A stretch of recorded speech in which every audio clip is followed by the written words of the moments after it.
Добрый день, дорогие уважаемые работники здравоохранения, социальной защиты. Сегодня мы в преддверии нашего самого главного праздника республики, Дня республики, выполняем очень приятную миссию. Это санитарные автомобили, которые производятся в нашей республике. Это автомобили для оказания социальной помощи, чтобы была мобильность благодаря нацпроекту.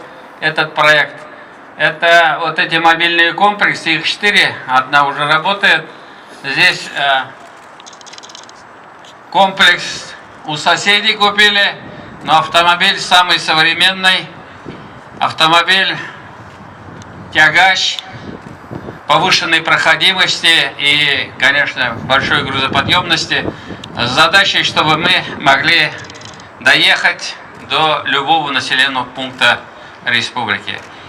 Сегодня президентом страны Владимиром Путиным поставлена задача изменить уровень и качество жизни наших граждан. И, конечно же, вот эти 12 национальных проектов нацелены на решение этой задачи.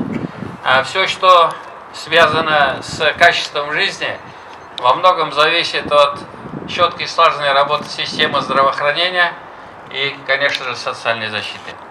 Мы внимательно смотрим, в каком состоянии у нас транспортные средства, потому что автомобили скорой медицинской помощи – это очень нужный, важный элемент работы системы здравоохранения.